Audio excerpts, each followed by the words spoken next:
Στη σημερινή μας ευκαιρία έχουμε τη χαρά να έχουμε μεταξύ μας την κυρία Ευαγγελία Διαμάντη, θεολόγο, η οποία θα μας απασχολήσει με ένα ενδιαφέρον θέμα ορθοδόξου αγωγής. Κυρία Διαμάντη, παρακαλούμε να λάβετε το λόγο.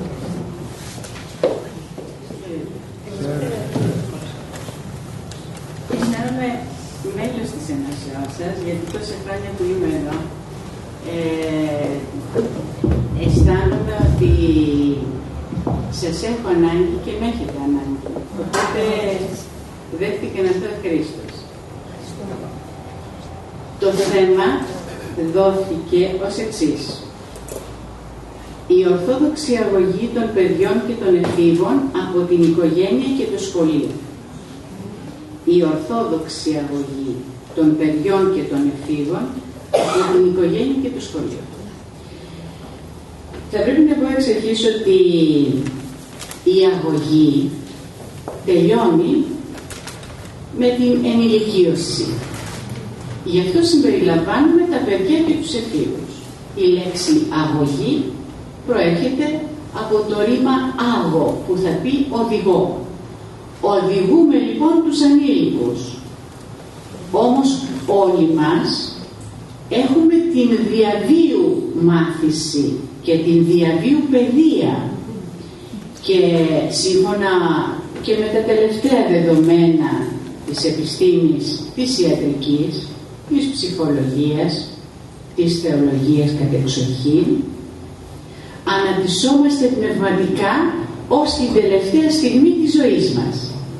Η Εκκλησία γνωστών αυτό το είχε πάντοτε κατά νου, γι' αυτό και καλούσε τους ανθρώπους και καλείται σήμερα να ακούνε το λόγο της και να συμμετέχουν στις δράσεις της.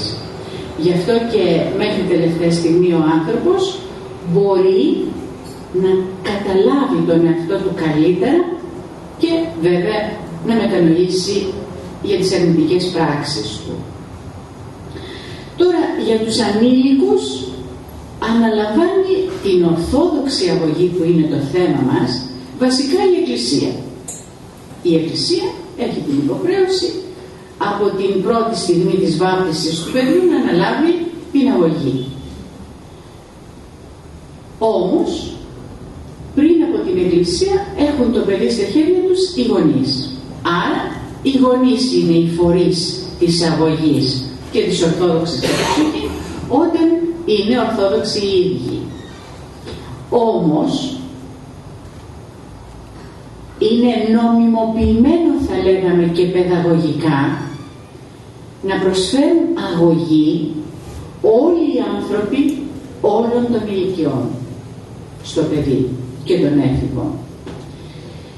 Σίγουρα όλοι μας έχουμε σχέση με το θέμα, γιατί όλοι μας γονείς, σίγουρα κάποιοι είναι ακόμα γονείς με ανήλικα παιδιά ενδεχομένως, ο παππούς, η γιαγιά, ο θείος, η θεία, ο νονός. Άρα έχουμε όλοι κάποια σχέση με την αγωγή. Γι' αυτό και τόλμησα και ανέλαβα το θέμα αυτό. Φυσικά ο πόνος είναι άλλος όταν αναφέρω και το σχολείο. Γιατί καλά η οικογένεια, αλλά μπορεί να πει κανένας, το σχολείο εμείς δεν είμαστε εκπαιδευτικοί να ασχοληθούμε. Πιστεύω ότι θα καταφανεί ότι είναι εντελώς αναγκαίο να γνωρίζουμε όλοι τι συμβαίνει σήμερα ιδιαίτερα στο σχολείο. Η αγωγή του παιδιού ξεκινά πολύ νωρίς και υποστηρίζουν πολύ ότι και από την εμβρυϊκή του ακόμα ζωή το παιδί έχει ανάγκη αγωγής. Και αυτό γίνεται με την ισορροπημένη ζωή της οικογένειας. Και είναι σημαντικό να γνωρίζουμε ότι το παιδί έχει ανάγκη να διαπαιδαγωγεί τα ορθόδοξα από πολύ νωρίς, ώστε να λύνει τις απορίες του για όσα βιώνει προσωπικά. Η άποψη ότι αργότερα θα μάθει το παιδί για την πίστη του είναι λανθασμένη, γιατί το παιδί από νωρίς έχει ανησυχίες και ερωτήματα και γι' αυτό έχει ανάγκη να λαμβάνει τις αποφάσεις με απλό τρόπο από τους ανθρώπους που το περιβάλλουν και το αγαπούν. Από πολύ μικρή ηλικία, την ηλικία των 2 χρόνων, αρχίζει να ρωτά. Πες μου γιαγιά για εκείνο, πες μου για το άλλο, πες μου μαμά. Και είμαστε υποχρεωμένοι να γνωρίζουμε τι θα απαντήσουμε. Αλλά βέβαια το παιδί αγιάζεται και με τα μυστήρια. Έτσι μπορεί να αντισταθεί και στις δύσκολες συνθήκες που ενδεχομένως να αντιμετωπίζει η οικογένειά του και το ίδιο το παιδί βιώνει και παρακολουθεί. Στην άποψη ότι αργότερα θα αποφασίσει το ίδιο το παιδί για την πίστη του, απαντούμε ότι η Εκκλησία το δοκίμασε αυτό. Αλλά διαπίστωσε ότι για παιδαγωγικούς λόγους, καταρχάς, θα πρέπει να συμμετέχει στις πνευματικές ευκαιρίες της οικογένειάς του. Γι' αυτό έχουμε τον υπιοβαφτισμό, οπότε και η Εκκλησία αναλαμβάνει ορθόδοξη αγωγή, κυρίως με τα μυστήρια.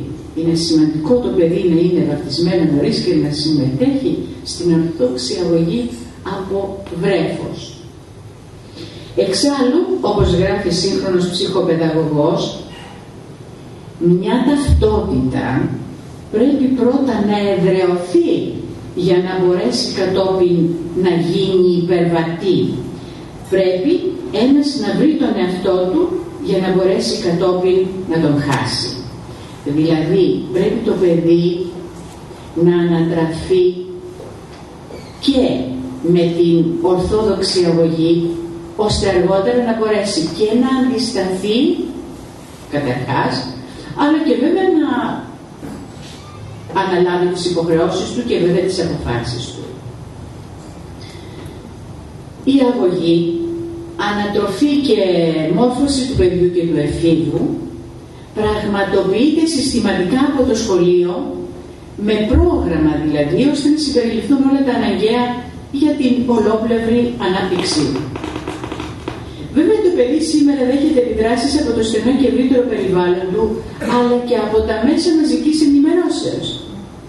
Έτσι και οι παραδοσιακές ακόμη οικογένειες δεν αποτελούν πλέον τη μόνη πηγή διαπαιδαγώγησης και αποτελεσματικής ένταξης του παιδιού τους στον ορθόδοξο χώρο. Γι' αυτό και οι άλλοι φορείς, κυρίως στο σχολείο, οφείλουν να εργάζονται φιλότιμα προς την κατεύθυνση αυτή. Εξάλλου, σήμερα τα παιδιά και κυρίως οι έφηβοι επικοινωνούν με τα πρόσωπα της οικογένειάς τους λιγότερο από παλαιότερες εποχές, λόγω των πολλών απασχολήσεων και των δύο πλευρών.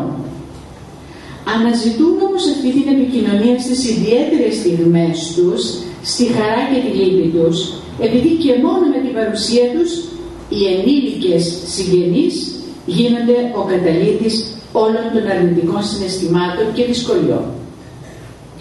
Το παιδί, και ιδιαίτερα ο έφηβος, δοκιμάζει αποτυχίες, απογοητεύσεις, αγωνίες και συγκρούσεις κατά την ανάπτυξή του. Συχνά εμπιστεύονται στη μητέρα και τη γιαγιά τους τα προβλήματά τους και εκείνες μπορούν να τα βοηθήσουν και με την αλεκτική γλώσσα, με το παράδειγμα δηλαδή, τη στάση τους και την αγάπη τους.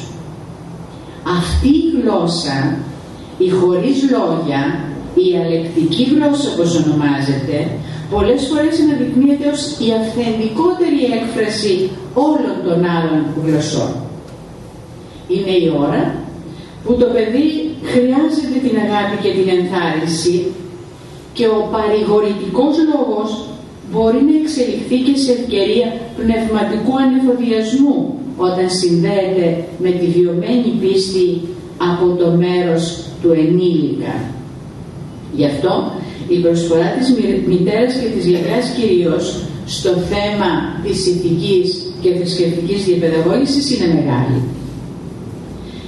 Βέβαια σήμερα τα συγκεκριμένα πρόσωπα της οικογένειας δεν λειτουργούν πάντοτε μέσα στο κλίμα της εκκλησιαστικής παράδοσης και επειδή ο ρόλος τους στην αγωγή του παιδιού είναι σημαντικός, οφείλει η Εκκλησία αλλά και οι άλλοι φορείς πλην των νέων να μεριμνούν και για εκείνους που έχουν αναλάβει την αγωγή των νέων. Αυτό γίνεται σε πολλές ενορίες και αυτό κάνουμε και εμείς βέβαια σε αυτές τις συνάξεις. Τα πρόσωπα που είναι κοντά στο παιδί αναλαμβάνουν την αγωγή του, διαλέγονται μαζί του, αγρυπνούν στον πόνο του και το φροντίζουν γενικώς. Αυτές οι διακονίες συγκινούν το παιδί και λειτουργούν θετικά στην εξέλιξή του. Επομένως, την προσφορά τους αυτή που είναι μεγάλη, οφείλει και το παιδί να την αναγνωρίζει. Το πραγματοποιεί ο Μέγας Βασίλειος όταν σε κάποια δύσκολη στιγμή της ζωής του αποκαλύπτει το μεγαλείο της Ορθόδοξης αγωγής που δέχτηκε από τα πρόσωπα της μητέρας του και της γιαγιάς του. Της γιαγιάς του της Μακρίνας. Αξίζει να διαβάσουμε απόσπασμα από επιστολή του που απέστειλε στο φίλο του Ευστάθιο τον Σεβαστινό, ο οποίος τον είχε κατηγορήσει ότι δεν ορθοτομεί το λόγο της αληθείας, ότι δηλαδή δεν δίδασκε ορθόδοξα ο Μέγας Βασίλειος. Εκείνος, προκειμένου να δώσει το χρόνο στον Ευστάθιο να διορθώσει τη συμπεριφορά του και να αναιρέσει όσα έλεγε, δεν το απάντησε αμέσως.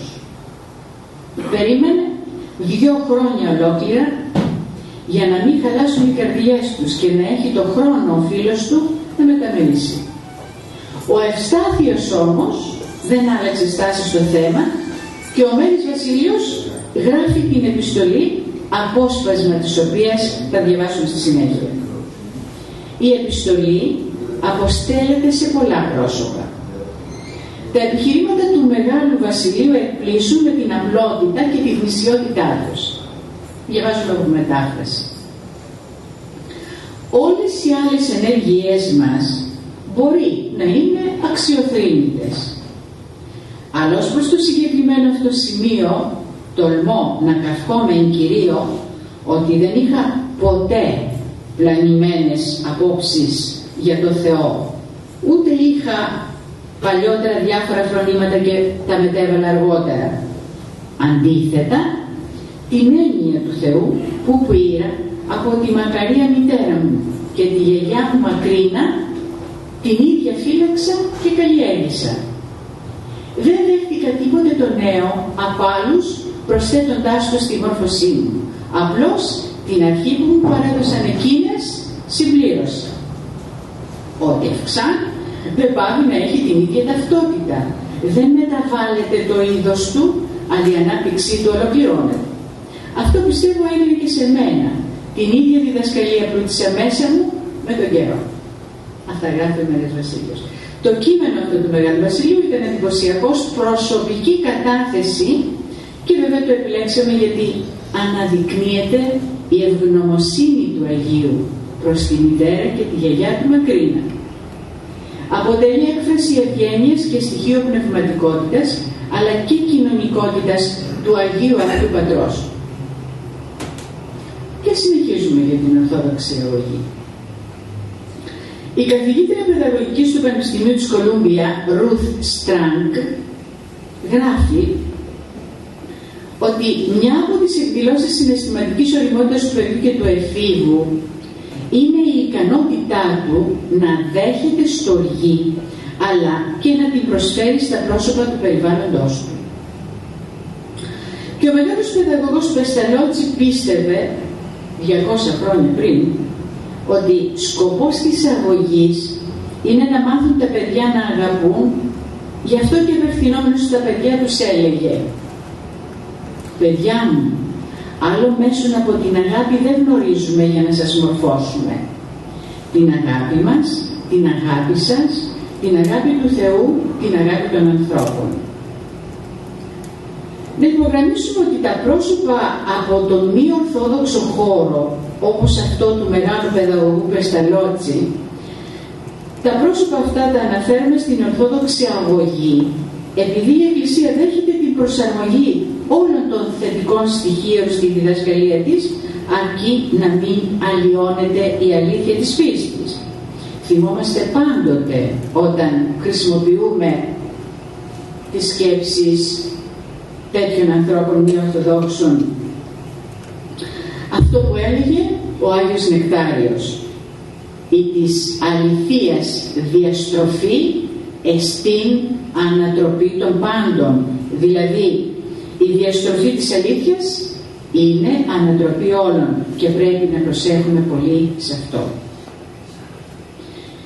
Και για να συνεχίσουμε το λόγο μας για την ορθόδοξη αγωγή των παιδιών και των εφήβων, υπενθυμίζουμε ότι είναι ανάγκη να δίνονται ευκαιρίες στο παιδί με την ορθόδοξη αγωγή να προσδιορίσει τον εαυτό του και να συνειδητοποιεί τον προορισμό και τον ρόλο του στην κοινωνία και τη ζωή γενικά. Τα παιδιά αναδεικνύονται πρωταθλητές σε θέματα πνευματικά όταν ενισχύονται και από τους ενήλικες. Στην οικογένεια του Μεγάλου Βασιλείου, όπως μας πληροφορεί ο Γρηγόρης ο Θεολόγος που γνώριζε την οικογένεια του φίλου του, στην οικογένεια λοιπόν του Μεγάλου Βασιλείου αναδείχθηκαν σε τέλειο βαθμό όλοι. Σε αυτή την οικογένεια δεν περνούσε μέρα που να μην συζητούν τα προβλήματά τους. Το βράδυ που συγκεντρώνονταν όλοι, πραγματοποιούνταν αυτό που ονομάζουν στα κοινόβια μοναστήρια συνεξήγηση. Κάθε μέλος της οικογένειας εξέφρασε τα παράπονα, τη διαμαρτυρία του και μετά το διάλογο, όπου συμμετείχαν και τα πιο μικρά από τα 9 παιδιά της οικογένειας, συμφιλιώνονταν και απομακρύνονταν για να συνεχίσει ο καθένας τον αγώνα του. Στην πολυμελή οικογένειά τους υπήρχαν προβλήματα όπως και στις οικογένειες όλων μας. Αλλά και στην οικογένεια του ίδιου του Γρηγορίου, όπως φαίνεται από διάφορα έργα του, συνέβαιναν πράγματα άξια επένου. Γι' αυτά όμως τα πράγματα τα άξια επένου που συγκροτούν την κοινωνία της αγάπης, στρατεύεται και η γυναίκα παρά Χριστό. Ο Μέγας Βασίλειος γνώρισε τη στράτευση αυτή στο πρόσωπο της μητέρας του Εμέλειας, που υπήρξε τροφός και παιδαγωγός των 9 παιδιών της, καθώς και της αδελφής του της Μακρίνας. Αλλά και στο πρόσωπο της γιαγιάς του Μακρίνας είδε την ευσέβεια να βιώνεται μέχρι το βαθύ γύρας, γιατί η μαθήτρια αυτή του Επισκόπου Νεοκεσαρίας Γρηγορίου του Θαυματουργού προσεύχονταν στον Κύριο και του ζητούσε να αναδείξει από τα αγόρια της οικογένειας λειτουργούς της Εκκλησίας, σαν τον δάσκαλό της, τον Γρηγόριο τον Θαυματουργό. Είχε πρότυπο το πνευματικό της πατέρα.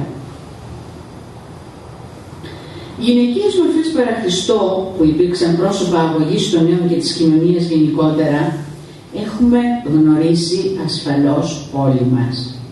Πολλοί έχουν γράψει για την προσφορά τέτοιων γυναικών, επειδή ανεβάζουν το επίπεδο αυτής της υλοκρατούμενης κοινωνίας μας με βάση την ορθόδοξη παράδοσή μας.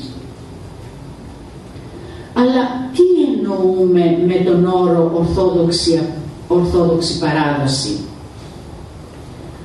Απάντηση έχουμε από τους Αγίους Πατέρες, οι οποίοι προτάσουν το βίωμά τους και προβάλλουν παράλληλα και τα πρότυπα που μας οδηγούν στην πνευματική μας ζωή. Δηλαδή, καθώς ερμηνεύουν την Αγία Γραφή οι πατέρες, αναφέρουν ως πρότυπα όλους τους Αγίους που προηγήθηκαν και με την Αγία ζωή τους γίνονται και εκείνοι πρότυπα. Χωρίς τους πατέρες της Εκκλησίας και την καθοδήγησή τους, δεν έχουμε ορθόδοξη παράδοση.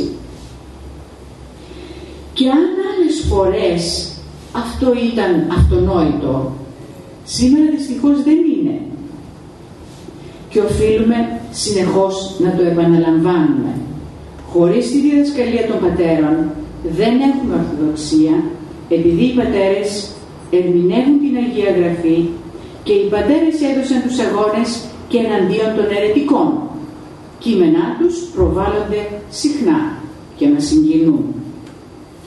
Αν θέλουμε όμως να δώσουμε έναν ορισμό της ορθόδοξης παράδοσης, έχουμε ετοιμάσει εδώ μια φωτοτυπία την οποία θα παραλάβετε στο τέλος και για τον ορισμό αυτόν, αλλά και για κάποια άλλα στοιχεία που θα δούμε στη συνέχεια. Λέμε λοιπόν ότι η ορθόδοξη παράδοση είναι αναλυτικά. Η Ορθοδοξία δεν είναι απλά μια επιμέρους χριστιανική ομολογία, αλλά έχει χαρακτήρα καθολικό και διαχρονικό. Η Ορθοδοξία δεν προέκυψε από αφαιρέσεις και διαιρέσεις, αλλά είναι η αλήθεια του σώματος του Χριστού. Αυτή την αλήθεια την παρέδωσε ο Χριστός στους Αποστόλους, οι οποίοι την δίδαξαν στην οικουμένη. Την παρέλαβε η Εκκλησία και η αλήθεια έφτασε ως εμάς με τη διδασκαλία των πατέρων και διδασκάλων της. Αυτή την αλήθεια, όπως μας παραδόθηκε, οφείλουμε να τη διδάξουμε και σήμερα στα έθνη, ώστε να ζωοποιήσει την κοινωνία και την οικουμένη ολόκληρη. Αυτή είναι η Ορθόδοξη παράδοση. Για την αγωγή των νέων μας άφησαν έργα απείρου κάλους οι πατέρες της Εκκλησίας. Επιμένουμε σε αυτό, γιατί γνωρίζετε ότι έχει γίνει πολλής λόγους τον τελευταίο καιρό περί αμφισβητήσεως των πατέρων από κάποιους κύκλους. Δεν θα αναφερθούμε στο θέμα για να μην ξεφύγουμε από το βασικό θέμα μας που είναι η Ορθόδοξη αγωγή. Για την αγωγή των νέων λοιπόν μας άφησαν έργα απείρου κάλους οι πατέρες της Εκκλησίας. Αναφέρουμε για παράδειγμα το έργο του Αγίου Ιωάννου του Χρυσοστόμου περί πέτων ανατροφής. Είναι ο 27ος λόγος του. Θα μπορούσε να αποτελέσει και οδηγό μας για την αγωγή των παιδιών και των εφήβων το έργο αυτό, αν προσαρμόζαμε τις συμβουλές του στα σημερινά δεδομένα. Αναφέρει χαρακτηριστικά ο Ιερός Χρυσόστομος. Αγαπητοί μου, σας θερμοπαρακαλώ και σας οικετεύω να φροντίζετε πολύ για τα παιδιά σας και να επιδιώκετε τη σωτηρία της ψυχής τους πάντα. Να μιμήσετε τον μακάριο Ιώβ, που επειδή φοβόταν μήπως αμαρτήσουν τα παιδιά του και με τη σκέψη ακόμα πρόσφερε θυσίες και προνοούσε πολύ γι' αυτό. Να μιμήσετε και τον Αβραάμ, που συμβούλευε να φυλάγουν τα εγγόνια του τον νόμο του Θεού. Και συνεχίζει ο Ιερός Χρυσόστομος. Να φροντίζετε πώς να αποκτήσουν τα παιδιά σας όχι χρυσάφι και ασήμι, αλλά ευσέβεια και πρωτοψυχής. Να φροντίζετε πώς τα παιδιά σας να μην έχουν ανάγκη από πολλά, να μην είναι δοσμένα στις επιθυμίες της σύγχρονης εποχής. Η σύγχρονη εποχή και το Ιερό Χρυσόστομο ήταν ο 4ος αιώνας, κατά τον οποίο είχαν συμβεί μεγάλες αλλαγές στην κοινωνία. Δεν το γιορτάζουμε τα 1700 χρόνια από το διάταγμα των Μεδιολάνων. Και βέβαια το χάρηκε ο χριστιανικός κόσμος κατεξοχήν τότε. Αλλά συνέβησαν και πολλά τραγικά μετά. Ήταν η εποχή μετά τους μεγάλους διωγμούς και η Εκκλησία είχε πολλά προβλήματα προσαρμογής στα νέα δεδομένα. Το κοσμικό πνεύμα και η ισορροπία με τον χριστιανισμό βασάνιζαν την Εκκλησία, από την οποία πολλοί ζητούσαν να υποχωρεί συνεχώς, ιδιαίτερα σε θέματα καθημερινού βίου. Αυτό ασφαλώς παρατηρείται και στην εποχή μας. Στο θέμα της Ορθόδοξης αγωγής μας ενισχύουν πολύ οι παιδαγωγοί με τις έρευνές τους, καθώς φέρνουν συνεχώς στην επικαιρότητα θέματα που η Εκκλησία από την έναρξή της πρότεινε.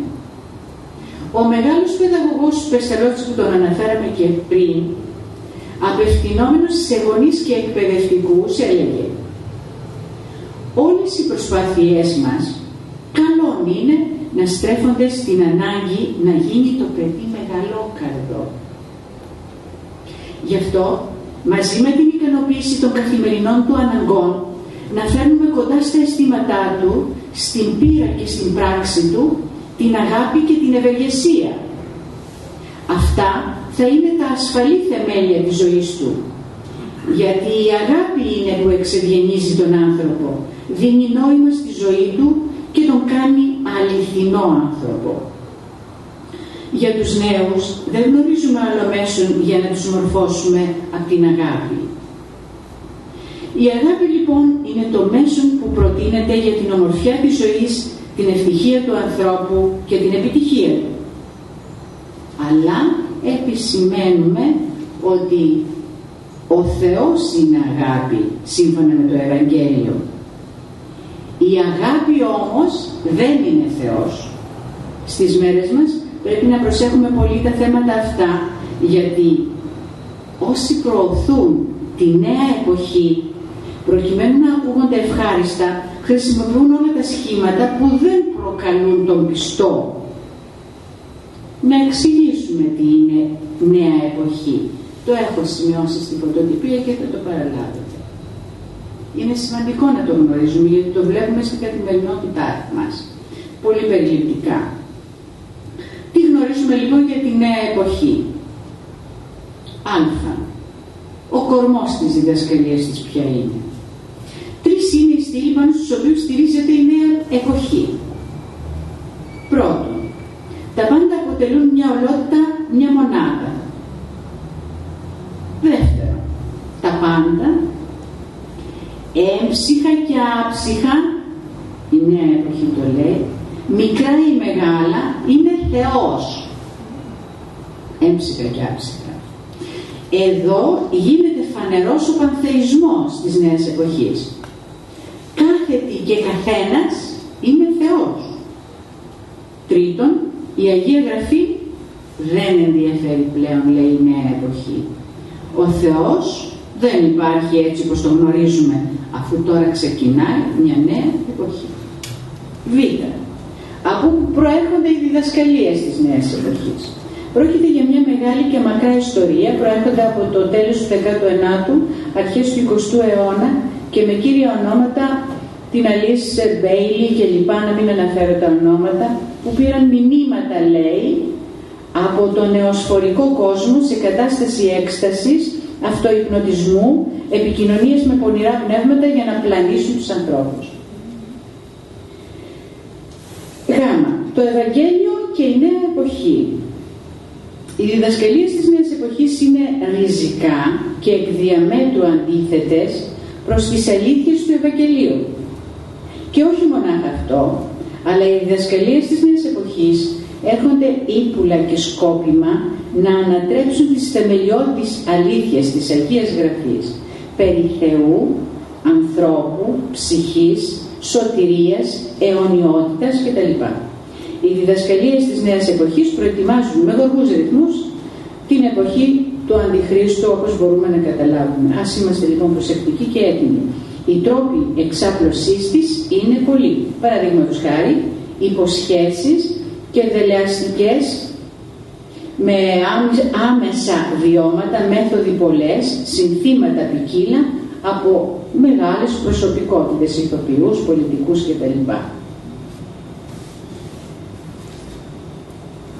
Αυτή λοιπόν, με δύο λόγια, είναι η λεγόμενη νέα εποχή. Οι νεοεποχίτες σταχυολογούν στοιχεία όλων των θρησκειών, δίνοντας μορφή που δεν προκαλεί εύκολα αντίδραση, γιατί είναι καλυμμένη η αλήθεια. Στην πραγματικότητα ισοπεδώνεται κάθε θρησκεία.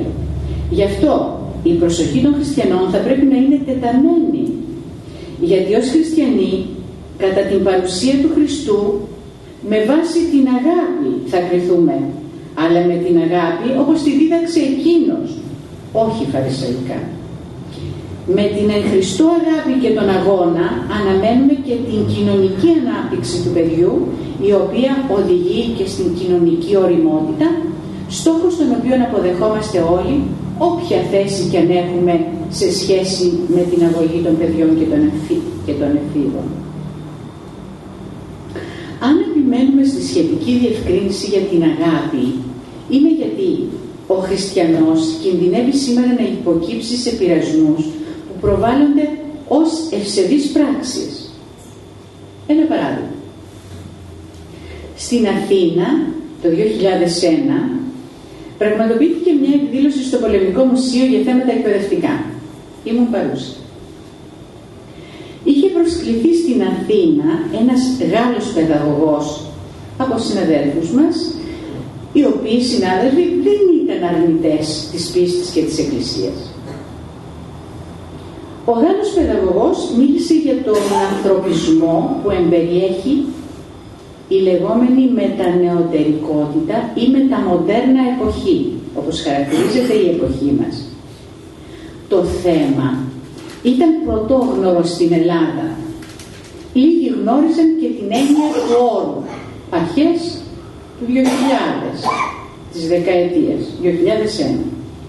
Μερικοί μεταπτυχιακοί φοιτητές είχαν γράψει σχετικές εργασίες και ο Σεβασμιότατος Μητροπολίτης Ιερόδεος Βλάχος, το 1999, 2 χρόνια πριν την εκδήλωση αυτή, είχε γράψει στο περιοδικό των θεολόγων «Κοινωνία».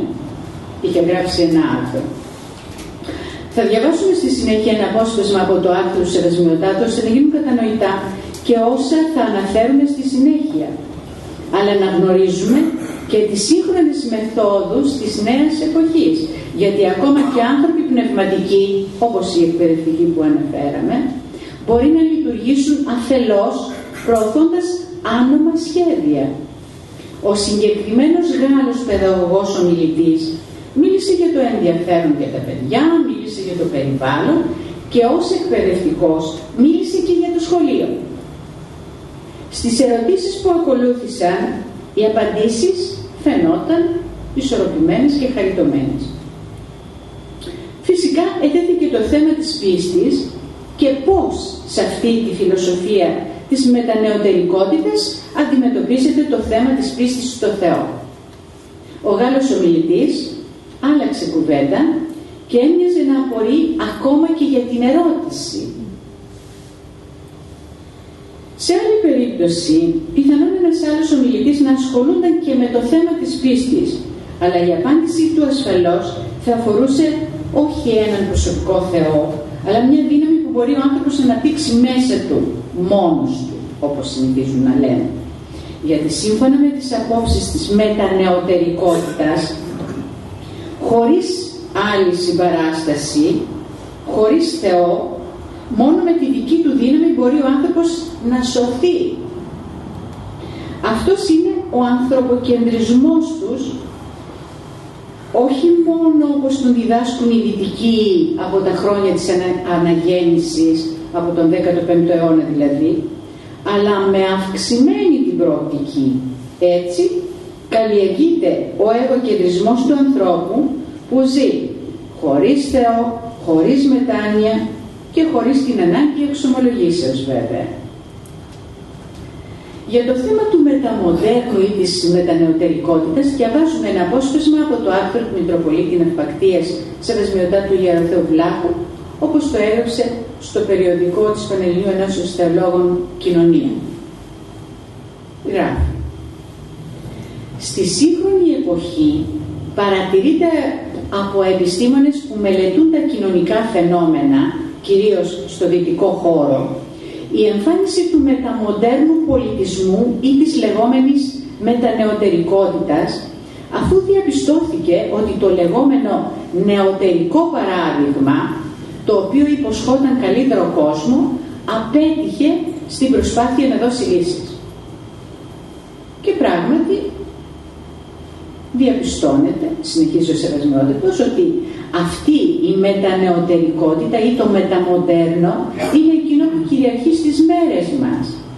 Τα ιδιαίτερα γνωρίσματα τα οποία χαρακτηρίζουν το μεταμοντέρνο πολιτισμό ή τη λεγόμενη μετανεωτερική εποχή είναι η αμφισβήτηση της αυθεντίας, η κατάρρευση της λογικής τάξης, η απώλεια του αναγνωρίσιμου, καθώς ο άνθρωπος με την πάροδο του χρόνου αντιλαμβάνεται την πολυπλοκότητα των πραγμάτων. Ίσως πρέπει να χαρακτηρίσουμε το κίνημα του μεταμοντερνισμού ως ένα κίνημα πλουραλισμού σε όλες τις εκδηλώσεις της ζωής του ανθρώπου, ακόμη και στην θρησκευτική του ζωή. Ο μεταμοντερνισμός στον θρησκευτικό χώρο εκδηλώνεται ως ένας συγκριτισμός. Συγκριτισμός από το συγκεράνει μη ανακατεύω, όχι συγκρίνω, ως μια οικουμενιστική θεώρηση της θρησκείας, σύμφωνα με την οποία όλοι οι πιστοί των θρησκειών πρέπει να αποδεσμευτούν από τα δόγματα της θρησκείας τους και να συνεννοούνται με τους οπαδούς των άλλων θρησκειών. Και συνεχίζει ο Σεβασμιότατος. Και ενώ στην Αμερική, όπου ξεκινούν αυτές οι θεωρίες, παρατηρείται κρίση του μεταμοντερνισμού και αναζητάται η βοήθεια της ελληνοορθοδόξου παραδόσεως σχετικά με την έννοια του προσώπου και τις σχέσεις του κάθε προσώπου με την όλη κοινωνική ζωή, στη χώρα μας, στην Ελλάδα, αρχίζει να έρχεται το ρεύμα του μεταμοντερνισμού ως πλουραλισμού και συγκριτισμού. Είναι σημαντικό λοιπόν να τονίσουμε ότι αυτό το φαινόμενο προωθείται, το φαινόμενο της μετανεωτερικότητας, προωθείται από τη νέα εποχή, αλλά και από διάφορες φιλοσοφίες οι οποίες σκοπό έχουν τη διάλυση του χριστιανισμού. Να σχολιάσουμε τα τρία χαρακτηριστικά του φαινομένου που αναφέραμε, του μεταμοντερνισμού, της μετανεωτερικότητας. Να τα σχολιάσουμε. Πρώτον, η αμφισβήτηση της αυθεντίας. Η κατεξοχήν αυθεντία ως γνωστόν είναι ο Θεός. Το Θεό πολεμούν. Δεύτερον, η κατάρριξη της λογικής τάξης. Κάποιος πολιτικός στη χώρα μας χαρακτήρισε τη χώρα μας, την χαρακτήρισε προετών, ως ένα απέραντο φρενοκομείο. Αλλά τον παραλογισμό τον βλέπουμε πλέον σε κάθε στιγμή της ζωής μας. Και τρίτον, η απώλεια του αναγνωρίσιμου. Το μεταμοντέρνο περιλαμβάνει και αυτό. Την απώλεια του αναγνωρίσιμου. Το βλέπουμε ιδιαίτερα στην ενδυμασία και τη συμπεριφορά των ανθρώπων σήμερα. Δεν αναγνωρίζονται εύκολα οι γυναίκες από τους άντρες. Και ασφαλώς όχι μόνο στην ενδυμασία. Αυτά είναι τα τρία βασικά χαρακτηριστικά της μετανεωτερικότητας.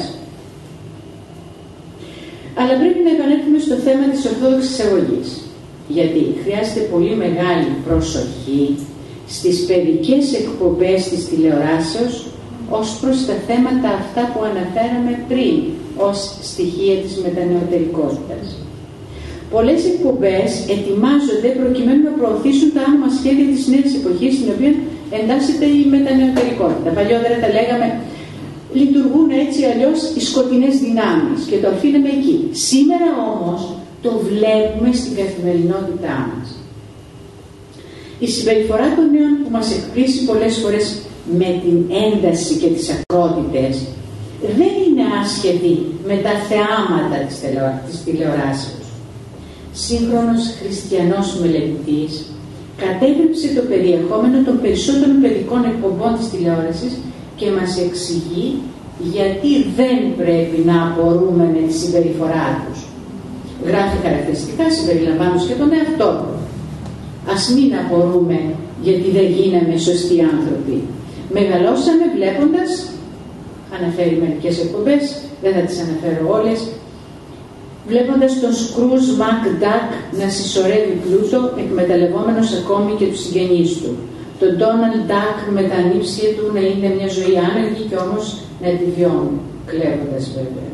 Τον Μίκι Μάους να υπόσχεται γάμο στη Μίνη, αλλά να μην την παντρεύεται ποτέ. Τον Πινόκιο να λέει συνεχώς ψέματα. Και από τα σύγχρονα τον Ποπάι να έχει τατουάζ και να καπνίζει συνεχώς. Τον Σούπερμαν, τον θαύμαζε πολύ τα παιδιά, να κρύβει την πραγματική του ταυτότητα. Και τελευταίο το Πάκμαν να τρέχει σε ένα σκοτεινό λαβύρινθο με ηλεκτρονική μουσική, καταπίνοντας καπάκια αγνώστου προελεύσεως. Με όλο αυτό το μορφωτικό background περιμένει κανείς κάποια προκοπή κατά την ενηλικίωση. Όπως φαίνεται γνωρίζουν καλά το μάθημα της προπαγάνδας όσοι ανέλαβαν την αλλίωση του φρονήματος των νέων, όλων των νέων, όλης της οικουμένης, αλλά ιδιαίτερα των Ελλήνων, οι οποίοι δεν δέχονται κανέναν περιορισμό ούτε και στις παιδικές εκπομπές. Έτσι, οι νεοέλληνες παρακολουθούν εκπομπές που διαστρεβλώνουν την αλήθεια της πίστης, τις ιστορίες και της ορθόδοξης παράδοσης, ενώ και η ελληνική γλώσσα δέχτηκε ένα πολύ δυνατό πλήγμα. Αξίζει να επαναλάβουμε αυτό που λέγεται συχνά, ότι στο στόχαστρο των σκοτεινών δυνάμεων ευρίσκονται η γλώσσα, η θρησκεία και η ιστορία μας. Και ο λαός χωρίς σεβασμό στη γλώσσα, την ιστορία και κυρίως τη θρησκεία του, κινδυνεύει να χάσει την ταυτότητά του και την παράδοσή του.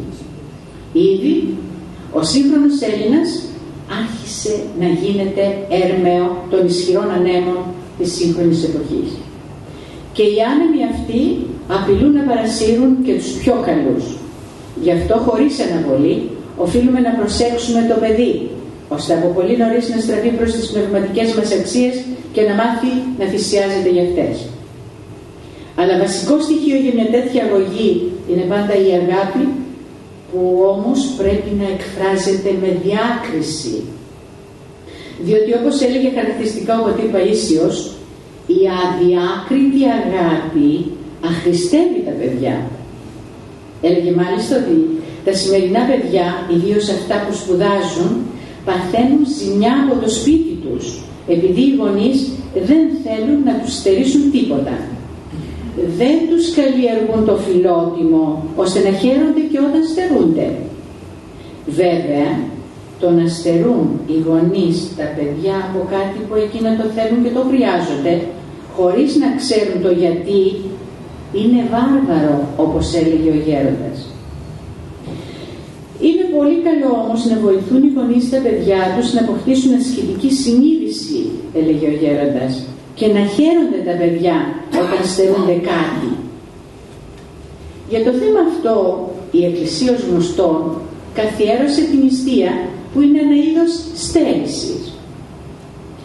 Αλλά και άλλα αγαθά μερικές φορές να στερούνται τα παιδιά δεν τους βλάπτει, αρκεί να κατανοούν γιατί τα στερούνται.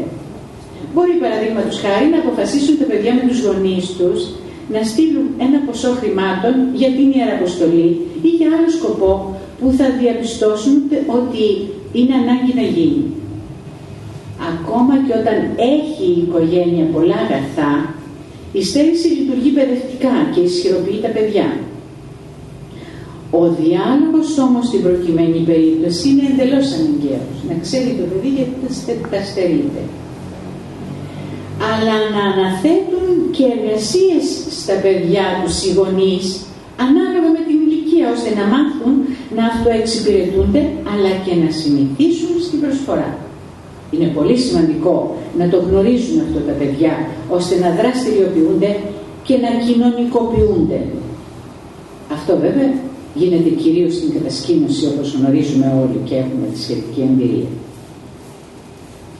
Η Εκκλησία ως φορέας αγωγής, παράλληλα με το αγιαστικό της έργο, αναλαμβάνει με την κατήχηση των παιδιών και τη διδασκαλία της προσφοράς στον συνάνθρωπο, επειδή η διακονία αυτή της Εκκλησίας οδηγεί στο μυστήριο της πίστης και στη χριστιανική τελείωση. Οι παιδαγωγοί επίσης από πολύ νωρίς διέγνωσαν την ανάγκη αυτή και από τον 20ο αιώνα δίδασκαν στα πανεπιστήμια όλου του κόσμου την ανάγκη του λεγόμενου σχολείου εργασίας. Πολλοί από εμάς είχαμε δασκάλους που γνώριζαν αυτή την τάση και μας ανέθεταν και χειρονακτικές εργασίες. Αλλά και πολλοί γονείς παλαιότερα διαπαιδαγωγούσαν τα παιδιά τους, αγόρια και κορίτσια, με αυτή τη σκέψη, ώστε το παιδί να μάθει να προσφέρει με την εργασία του και να μην συνηθίσει στην οκνηρία. Βεβαίως, σε πολλές περιπτώσεις αυτό γινόταν από ανάγκη, για την επιβίωση της οικογένειας, η οποία πάλευε να τα βγάλει πέρα με τα πενιχρά μέσα της εποχής. Τώρα γνωρίζουμε και επιστημονικά ότι ο άνθρωπος οφείλει να εργάζεται και να μπορεί να αυτοεξυπηρετείται, αλλά να εξυπηρετεί και τους συνανθρώπους του, ιδιαίτερα σε δύσκολες στιγμές. Αυτή είναι μια ορθόδοξη πρόταση. Είναι η αγωγή της αγάπης που βίωσε η Εκκλησία από τα πρώτα βήματά της.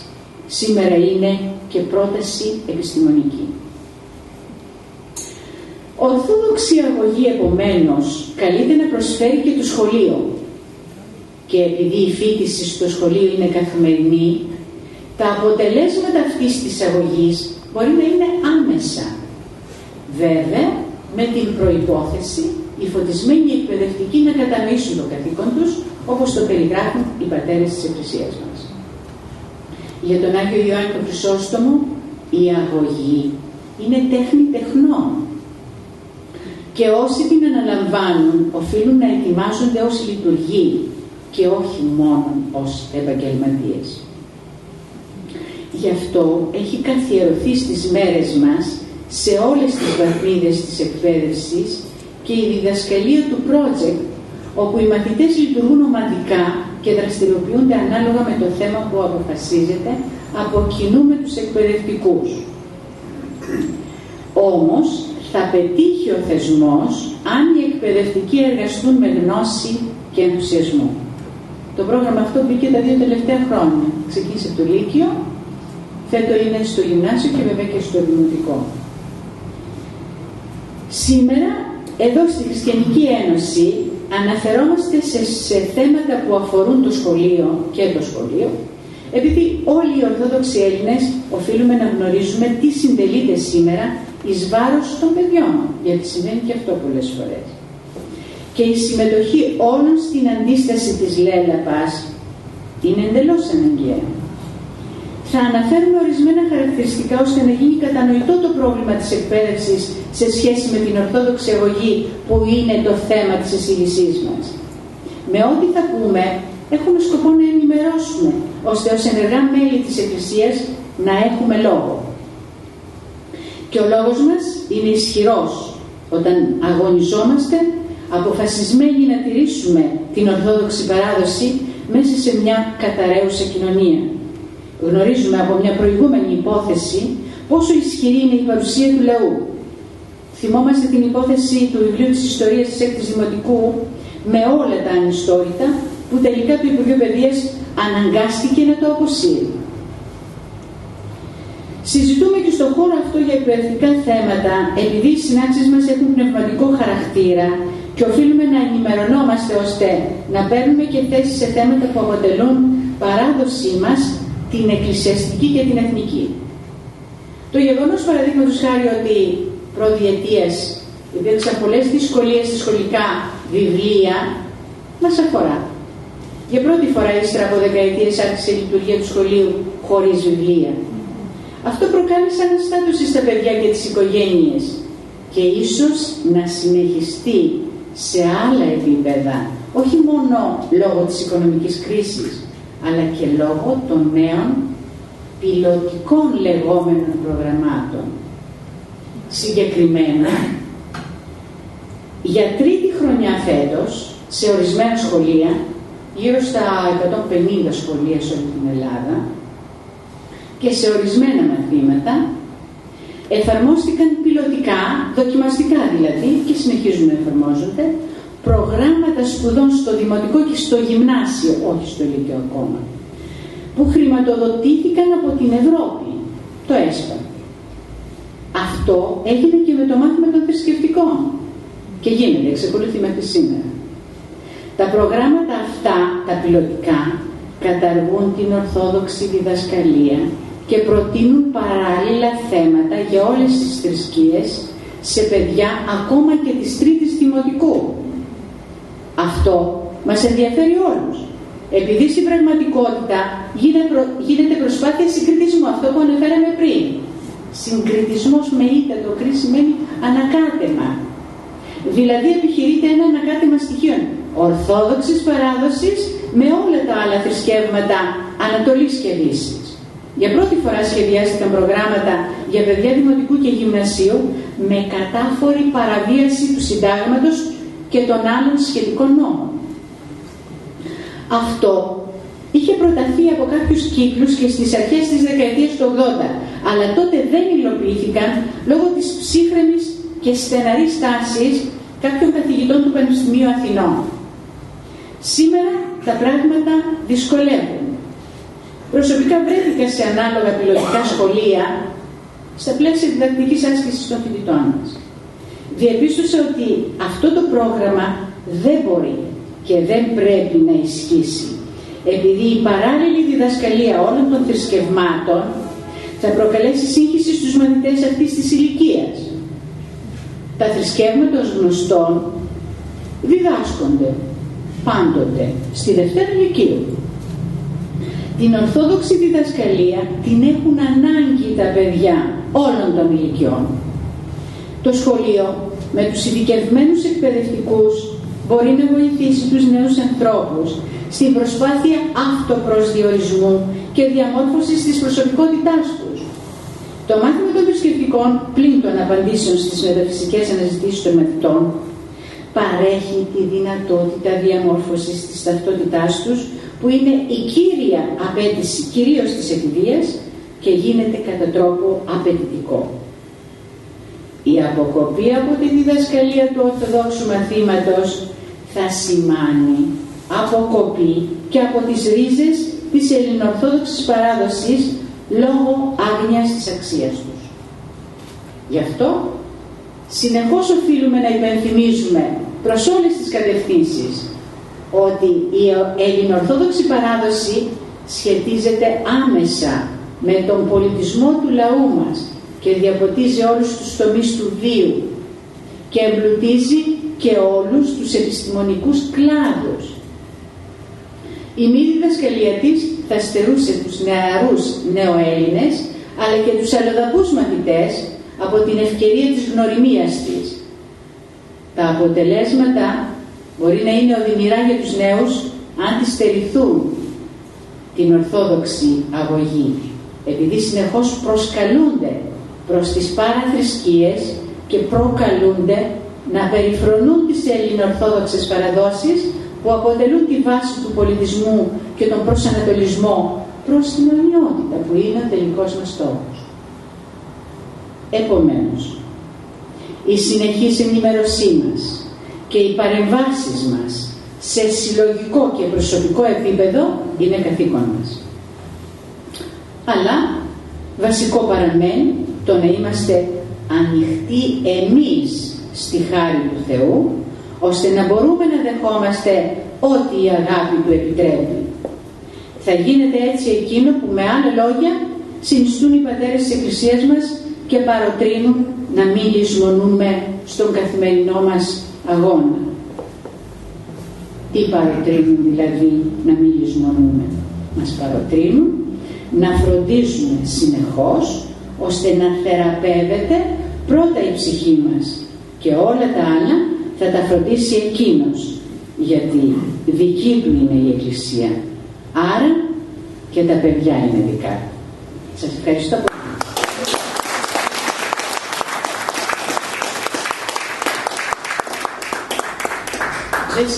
Δεν συνηθίζουμε να συζητούμε, αλλά αν κάποιος θέλει κάτι μετά, πολύ ευχαριστώ. Σας ευχαριστώ. Να ευχαριστήσουμε θερμά την κυρία Διαμάντη για την τόσο αξιόλογη προσφορά της. Και όλοι εμείς να μην ξεχνάμε ότι άλλος λιγότερο και άλλος περισσότερο όλοι μας έχουμε μερίδιο στο θέμα της αγωγής. Και πάλι ευχαριστούμε θερμά κυρία Διαμάντη. Τις ανακοινώσεις μας. Την επόμενη Τετάρτη ο μιλητής θα είναι ο πατήρ Βασίλειος Πλάνας, μέλος της Αδελφότητος Θεολόγων η Ζωή, και θα μας απασχολήσει με το θέμα οι Άγιοι και τα μηνύματά τους. Ένα θέμα το νομίζω που μας ενδιαφέρει και μας απασχολεί όλους. Τώρα ο κύριος Ζαμπούρας θα μας κάνει σχετικές ανακοινώσεις για τον τομέα της αγάπης. Ανακοινώσεις της ομάδας αγάπης. Η ομάδα αγάπης, σε συνεργασία με το Διοικητικό Συμβούλιο, σκέφτηκε τα Χριστούγεννα να ετοιμάσει θέματα αγάπης. Αντίστοιχα, του περασμένου Πάσχα. Δηλαδή, μεγάλα θέματα που αντί να έχουν αρνή όμως φέτος, θα έχουν μαγειρεμένο φαγητό, δηλαδή κοτόπουλο ψημένο με πατάτες φούρνο. Μαζί με το ημερολόγιο τύπου του 2014 που ετοίμασε το βιβλιοπωλείο μας η Εκδόσεις Φως, θα κυκλοφορήσει και σχετική επιστολή πρόγραμμα ετοιμασίας θεμάτων αγάπης. Για συμμετοχή τώρα, όσο θέλουν και μπορούν να μας βοηθήσουν στην ετοιμασία και κυρίως στη διανομή τους. Την άλλη Τετάρτη, παρακαλώ, σημειώστε το λιγάκι, να μας φέρετε κατάσταση με οικογένειες που εσείς ξέρετε ότι έχουν ανάγκες προκειμένου να ετοιμάσουμε το πρόγραμμα και πόσα πακέτα θα χρειαστούμε. Ζητάμε διεύθυνση, πόσα άτομα εξυπηρετούνται και τηλέφωνα για συνεννόηση παραλαβής. Αυτό θα γίνει την Τετάρτη. Μαζί με το ημερολόγιο που θα σας δώσουμε και μια επιστολή που θα είναι για αυτό, αλλά θέλουμε και μια κατάσταση, όσοι ξέρετε ανθρώπους που έχουν ανάγκη, για να τους βοηθήσουμε. Αν έχετε κάποια απορία, να σας...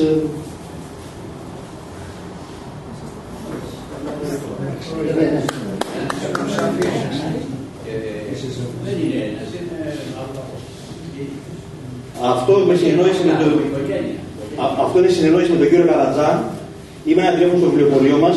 Εμείς τώρα την Τετάρτη, να ξέρετε, θα σας μοιράσουμε ένα ημερολόγιο που εκδώσαμε το βιβλιοπωλείο μας. Θα έχει και μια επιστολή. Αυτή η επιστολή θα είναι πλήρης. Το τι θα δώσουμε στις οικογένειες.